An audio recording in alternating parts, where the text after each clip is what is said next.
and they mean physically dangerous. What should be said, and it's recently been pointed out to me that I don't say it very often, is that the biggest danger with psychedelics is that while you are in that open state, some moron will mess with you and either lay a suggestion or plant an idea or manipulate you or scare you or turn you in a way that you wouldn't ordinarily go. And this is why psychedelic etiquette means knowing your tripping partners. People who take psychedelics with strangers at high dose do come back with wild tales to tell, but I don't think you can do that over and over again without having some horrible thing befall you. My mind is not, I mean, some people seem more resilient. I am not. People often ask me to trip them. And I won't, and it's not because of concern for the legal system or the fact that I am not 充for psychotherapy or any of that. It's because I can't stand it when people come apart on psychedelics. I am, if you're interested in this subject or if you share my sensitivity, read Carl Jung's little book called On the Psychology of the Transference. And then you will understand. In fact, that should be a standard tome for trippers. Understand the transference. Understand what it is, how to fight it, and this is psychic martial arts. Your psychic health will be immeasurably improved by understanding the dynamics of the transference, which is quite simple. The book is not that thick. Now to answer the lady's question, when I took Datura, I had reality distorting strange, and if I had been a personality of a different sort, I might have followed it deeper, but it appeared to me to be ambiguous and evil. Not evil, maybe evil. What happened to me was, this was in Nepal years and years ago. Nepali shamanism is based in part on Datura, the taking of the seed capsules. An English friend of mine who had the room next to mine took it, and I took it in my room, and it was a situation where to get to the facilities, I had to walk through his room. And he and I were friends, but we had a very slight rivalry going for the attention of a woman.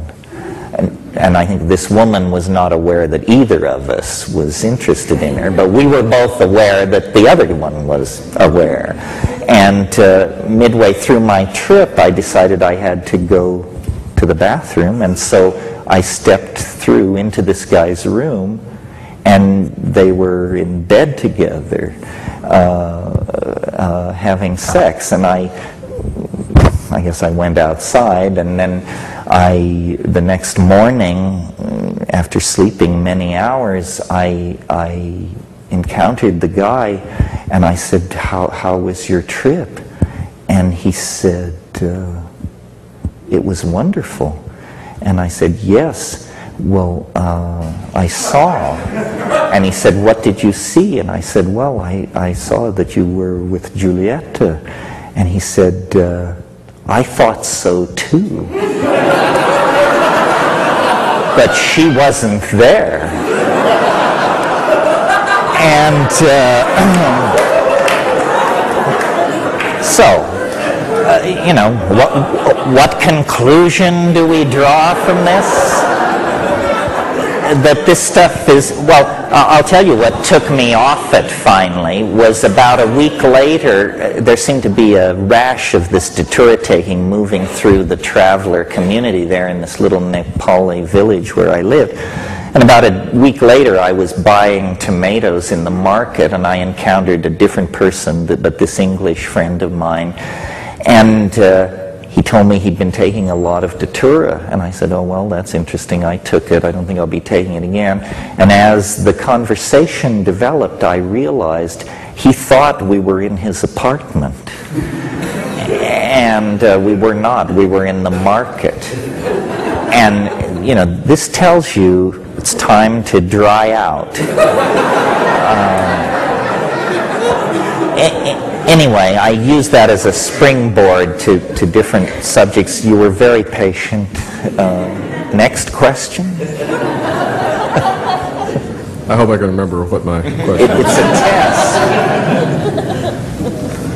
I agree that there's something sort of mysterious about where these psychedelic effects come from, and I refer again to the sort of classic psychedelic psilocybin, LSD. But the fact that you generally need to take a substance or a drug, it's a material thing, does in some sense sort of go in a strange way to reinforcing a pretty basic scientific, almost mechanistic view of the universe. And I just wondered if you had thought about that or have any comments. Well, let me try to convince you otherwise.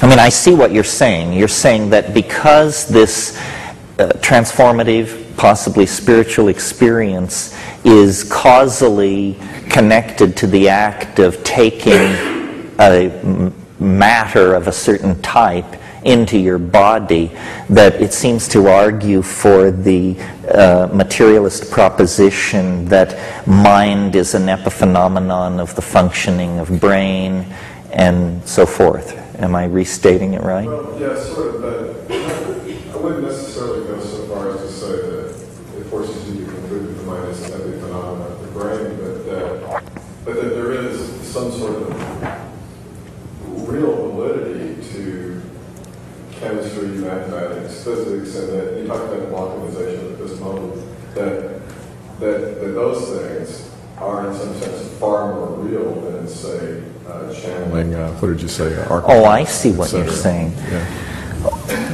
Well, yes, I mean, this relates to what I was saying about the balkanization of epistemology.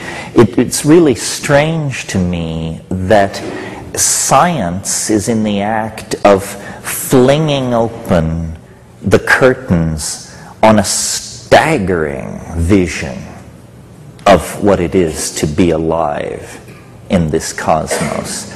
I mean, we now can look back through the Hubble and other telescopes, 13 billion years to within 600 million years of the primary explosion that presumptively created this universe. Meanwhile, we're tearing open the nature of the human genome, the nature of the heart of the atom.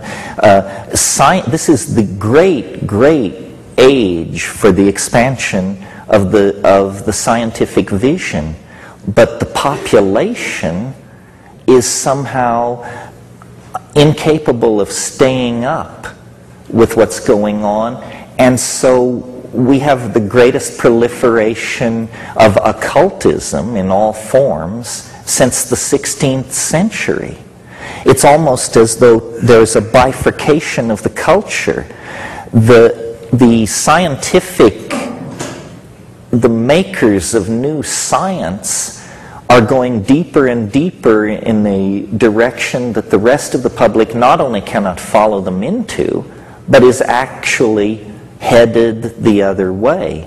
And it's a condemnation of our educational system, that people have not understood that science, for all its flaws, is the only tool for understanding the nature of reality that has any kind of track record whatsoever.